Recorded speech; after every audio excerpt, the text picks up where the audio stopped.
গত ক্লাসের ন্যায় আজকের ক্লাসেও আমরা আইএলটিএস রিডিং এর একটা কমন সেন্টেন্স প্যাটার্ন নিয়ে কাজ করব এবং যেই সেন্টেন্স প্যাটার্নটা আজকে দেখাবো অবশ্যই আপনি প্রত্যেক পেজে এক বা একাধিকবার পাবেন। আজকের পড়াটা খুব সহজ, অল্প সময়ে আমরা শেষ করব। শুরুতে বেসিক, তারপর আমরা যেমনটা করি প্র্যাকটিস করব।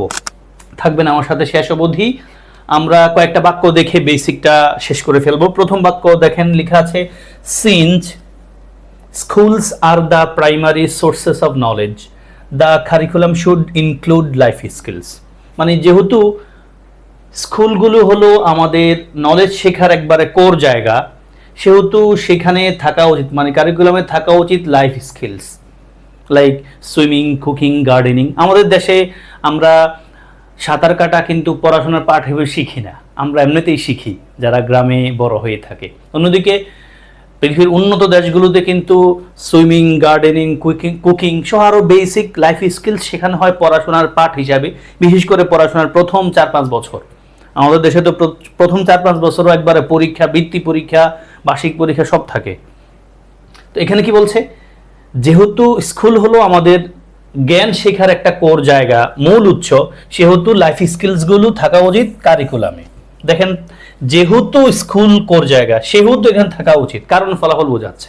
মানে বিকজের পরিবর্তে কিন্তু আমরা সিন্স লিখতে পারি, এবং আমরা জানি এই বিকজ অথবা সিন্স এগুলো যদি বাক্যের শুরুতে বসে বাক্যের মাঝে একটা কমা লিখতে হয়, আর বাক্যের মাঝে লিখিত কমা লেখার কোনো দরকার হয় না। এই বাক্যটা দেখেন, I stayed at home because it was raining. আমি বাসায় ছিলাম যেহেতু বা কারণ ইট ওয়াজ রেইনিং, এটা বৃষ্টি পড়ছিল তখন। তাহলে বিকজ অর্থ কারণ, তারপর অবশ্যই একটা সেন্টেন্স থাকে। সিন্সের পরেও সেন্টেন্স থাকবে, বিকজের পরেও সেন্টেন্স থাকবে। অন্যদিকে এরপরের বাক্য দেখেন, many young people move to the city. অনেক ইয়াং পিপলরা সিটির দিকে মুভ করে because of the lack of opportunities. মানে শহরে যায় কারণ গ্রামীণ জীবনে অপরচুনিটির অভাব থাকে। তাহলে দেখেন, বিকজ অফ অর্থ কি কারণে, মানে অপরচুনিটির অভাবের কারণে ইয়াং পিপলরা শহরের দিকে মুভ করে। তাহলে দেখেন, সিন্স আর বিকজ অর্থ কারণ, তাদের উপর সেন্টেন্স থাকবে। অন্যদিকে বিকজ অফ মানে কারণে, তারপর সেন্টেন্স থাকবে না, থাকবে কি নাউন ফ্রেজ, একটা প্রোনাউন। দেখেন, দ্য ল্যাক অফ অপরচুনিটিস, এটা হলো কোর কথা। এখন এটার উপর আমরা একটু প্র্যাকটিস করি, চলেন ভাই। তার আগে কয়েকটা পয়েন্ট একটু দেখেন ভাই। যে কজ বুঝাতে, মানে কারণ বুঝাতে আমরা যে শব্দগুলো পেতে পারি, যে আমরা বিকজ দেখলাম, আমরা সিন্স দেখলাম, আমরা বিকজ অফ দেখলাম, এবং আমরা দেখেছি ভাই বোন, সিন্স আর বিকজের পরে সেন্টেন্স থাকবে, আর বিকজ অফ এর পরে সেন্টেন্স থাকবে না। সেম কথা দেখেন, ডিউ টু কারণ বুঝাবে, as a result of, triggered by, এই শব্দগুলো আমরা কারণ আকারে পেতে পারি প্যাসেজে। দেন ইফেক্ট আকারে, ফলাফল আকারে আমরা দেয়ারফর দিয়ে লেখা শুরু হবে, consequently, as a result, leading to, আমরা এই শব্দগুলো কিন্তু টাস্ক টুতে লিখি, তাই না? আসেন ভাই, তাহলে কারণ আকারে আমরা এই শব্দগুলো পেতে পারি প্যাসেজে, এবং ফলাফল আকারে আমরা এই শব্দগুলো পেতে পারি, মানে ফলাফলের শুরুর দিকে আমরা এই কথাটা শব্দগুলো লিখি আমরা। আসেন এবার আমরা ডিরেক্ট প্যাসেজে চলে যাই প্র্যাকটিসে। আমরা কোথায় যেন করবো, ক্যামব্রিজ 10-এর। আচ্ছা, আমরা এই যে এটা আমাদের একটা সেন্টেন্স, একটা গ্যাপ ফিল করব খুব সহজ করে। দেখেন, গ্যাপ ফিলটা কি ভাই, ডিউ টু ড্যাশ ইনোভেশনস। কি ইনোভেশনের জন্য, ডিউ টু মানে কি বুঝেন তো, বিকজ অফ এর অর্থ দেয়, এবং তারপর অবশ্যই সেন্টেন্স থাকবে না। তাহলে ডিউ টু ড্যাশ ইনোভেশনস, আমরা ফিল ইন দ্য ব্ল্যাঙ্কেট আলাদা ক্লাস করব রিডিং নিয়ে ইনশাআল্লাহ। এখানে একটা নাউন লেখা আছে। এখন একটা নাউনকে মডিফাই করার জন্য আমাদের ব্ল্যাঙ্কে একটা অ্যাডজেক্টিভ হওয়ার কথা, আমরা প্যাসেজ পড়তে গেলে নিশ্চয়ই এটা পাবো।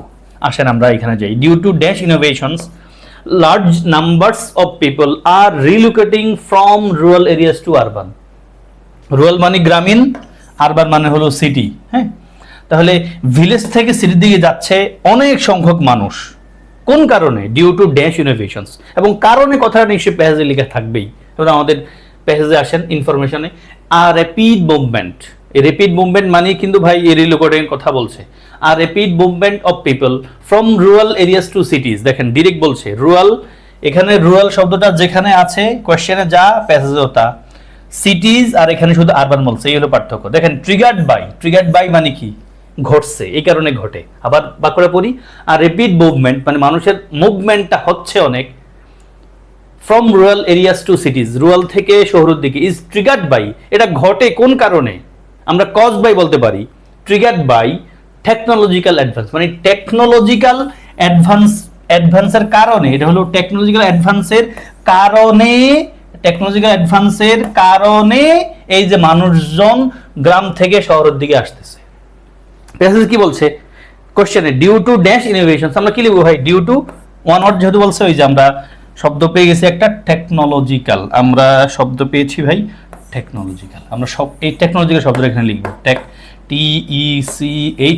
টেকনোলজিক্যাল শব্দটা লিখতে হবে, টেকনোলজিক্যাল। তাহলে due to technological innovations large numbers of people are relocating from rural areas to urban. দেখেন এখানে ডিউ টু কথাটা কিন্তু ডিউ টু বিকজ অফ নাই, ট্রিগার্ড বাই লেখা আছে। কারণ এই শব্দের সাথে আপনি পরিচিত না থাকলে করবেন কি তখন ট্রিক্স আর টিপসে খেলবেন কোথায় ভাই? ওকে, সেন্টেন্স পড়ার অভ্যাস তৈরি করতে হবে ভাই বোন। দেন আসেন আমরা ক্যামব্রিজ 15 থেকে একটা প্র্যাকটিস ট্রাই করি ভাই বোন। এগুলো আমাদের কোয়েশ্চেন পড়েন। Digital screen use has no impact on reading comprehension. Digital screen মানে আপনি মোবাইলে, টিভিতে, ডেস্কটপে, ল্যাপটপে পড়ার কোনো ইম্প্যাক্ট নাই রিডিং কম্প্রিহেনশনের উপর, হ্যাজ নো ইম্প্যাক্ট। এটা হলো আমাদের প্যাসেজ, কোয়েশ্চেনে বলছে। এবার প্যাসেজে আসেন, বলছে মাল্টিপল স্টাডিজ তো না show, multiple studies show that digital screen use may be causing a variety of travelling downstream effects on reading comprehension in older high school and college students. মিলে না? এখানে বলছে ডিজিটাল স্ক্রিনের ব্যবহারের কোনো ক্ষতি নাই, নো ইম্প্যাক্ট বলতে আসলে ক্ষতি কথাই বোঝাচ্ছে, অন রিডিং কম্প্রিহেনশন।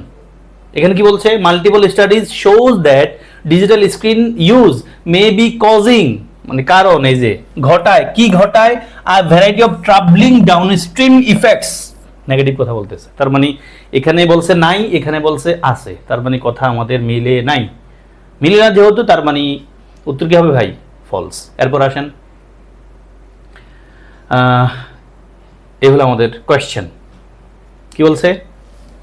একটা সহজ টেক্সট নেওয়া আছে, দেখেন, ফাইন্যান্সিয়াল সার্ভিসেস। এবং ভয় পাবেন না ভাই, আপনি রিডিং পড়তে আসলে কিন্তু এরকম কোয়েশ্চেনে পাবেন, ট্রু ফলস নট গিভেন যদি 2 লাইনের হয় তখন আমাদের আসলে বোঝা মুশকিল, তখন ট্রিক্স আর টিপস চলবে না। হ্যাঁ, আমাদের 1 লাইনের ভিতরে সিম্পল সেন্টেন্স হইলে ভালো হয়, বাট মোস্টলি তো বড়ই হয়ে যেতে পারে। আমরা বড়টার প্রস্তুতি নিয়ে যাব যেন ছোট আসলে আমরা কাজ করতে পারি। Financial services war already widely available in rural communities before mobile banking was introduced. কি বলছে ভাই? Financial services war already widely available, খুব আছে, ইন রুরাল কমিউনিটিজ মানে গ্রামীণ জীবনে, কমিউনিটিতে, বিফোর মোবাইল ব্যাংকিং ওয়াজ ইন্ট্রোডিউসড, মোবাইল ব্যাংকিং আসার আগেই। প্যাসেজটা পড়ি। In many developing countries the introduction of mobile banking has allowed rural communities to access financial services for the first time. আমাদের উত্তর এখানে বলছে প্রথম মোবাইল ব্যাংকিং আসার কারণে গ্রামীণ মানুষরা প্রথমবারের মতো কিছু একটা করতে পারতেছে। এখানে বলছে কি? Financial service war already widely available, খুব করে নাকি আছে রুরাল কমিউনিটিতে বিফোর মোবাইল ব্যাংকিং আসার আগেই নাকি ছিল। আর এখানে বলছে for the first time, mobile banking আসার পর আসছে ফর দ্য ফার্স্ট টাইম। তার মানে আমাদের স্টেটমেন্টের সাথে প্যাসেজের কোনো মিল নাই। মিল যেহেতু নাই, তাহলে আমরা ট্রু না দিয়ে কি বলতে দিতে হবে ভাই? ফলস দিতে হবে। ইয়েস, আনসার হবে ফলস। অ্যান্ড দেন আমাদের প্যাসেজ টেক্সট, আগে আমরা নিশ্চয়ই স্টেটমেন্ট পড়ব। Improved health care has played a role in increases of population in some countries. মানে কি? হেলথ কেয়ার ভালো হয়ে গেছে, উন্নত হয়েছে, এটার কারণে জনগণ বাইরে গেছে কিছু দেশে। এই যে ইন সাম কান্ট্রি, সাম শব্দটা খুব কাজের জিনিস। ট্রু ফলস নট গিভেন আলাদা যখন আমি পড়াবো একবারে ক্যামব্রিজ স্টাইলে, ক্যামব্রিজের প্যাসেজ পর সমাধান করাবো, তখন দেখবেন এই some, many, a lot of, several, এগুলো আপনাদেরকে খুব ভোগাবে। প্যাসেজে সাম লেখা আছে, ওখানে লেখা আছে মোস্ট, এখানে সাম ওখানে মেনি। সাম আর মেনি কিন্তু এক না, ফিউ এক না, পার্থক্য আছে। তা বলছে ভাই হেলথ কেয়ার ভালো হয়েছে যার কারণে জনগণ বাইরে গেছে কিছু দেশে। কথাটা মিলে কিনা? অ্যাডভান্সেস ইন মেডিকেল টেকনোলজি, এটাই কিন্তু ভাই ইমপ্রুভ হেলথ কেয়ার তো মেডিকেল টেকনোলজি একই কথা। তাহলে অ্যাডভান্সেস মানে কিন্তু ইমপ্রুভড, ওই পয়েন্টটা বোঝাচ্ছে। এখানে নাউন, এখানে অ্যাজেটিভ মোডে আছে। Advances in medical technology have not only reduced child mortality, মানে এটা শুধু কমায় না চাইল্ড মর্টালিটি, শিশু মৃত্যু হার rate, but have also contributed to rapid population growth, জনগণ বাড়ায় ফেলছে। তার মানে আমাদের এখানে বলছে জনগণ বাড়ছে কিসের কারণে? মেডিকেল টেকনোলজি ভালো হওয়ার কারণে দুইটা জিনিস ঘটছে, একটা হলো শিশু মৃত্যুর হার কমছে এবং জনগণ বাইরে গেছে, পার্টিকুলারলি ইন ডেভেলপিং কান্ট্রিজ, গরিব দেশে, মানে উন্নয়নশীল দেশে আমগো বাংলাদেশের মতো। Our access to health care has recently expanded, health care নাকি বাড়ছে, মানে এক্সপান্ড হয়েছে। তার মানে কিন্তু কথাটা আছে, ডেভেলপিং ইন ডেভেলপিং কান্ট্রিজ মানে সাম কান্ট্রিজ মিলতে পারে, মিলছে। তার মানে আমাদের টেক্সটের সাথে স্টেটমেন্টের সাথে প্যাসেজের কিন্তু একটা ভালো মিল আছে, ভালো না পুরো মিল আছে। কারণ প্যাসেজে বলছে ভাই হেলথ কেয়ার ভালো হয়েছে, জনগণ বাইরে গেছে, হেলথ কেয়ার ভালো কারণে জনগণ বাড়ছে, এই কথাটা কিন্তু বলছে। Not only child mortality rate কমায় না, বরং মানুষের রেটও কিন্তু বাড়ায় ফেলছে, মানুষের রেপিড পপুলেশন গ্রোথ মানুষও হচ্ছে অনেকেরা বোঝাচ্ছে। তার মানে আমাদের প্যাসেজ আর স্টেটমেন্টের মিল আছে, বিধে আমরা আনসার নেব কি ভাই? ট্রু। এই ছিল আজকের ক্লাস। ক্লাস করে যদি ভালো লেগে থাকে অবশ্যই ক্লাসে লাইক কমেন্ট করবেন, বন্ধুদেরকে শেয়ার করে দিয়ে দেখার সুযোগ করে দিবেন। আসসালামু আলাইকুম।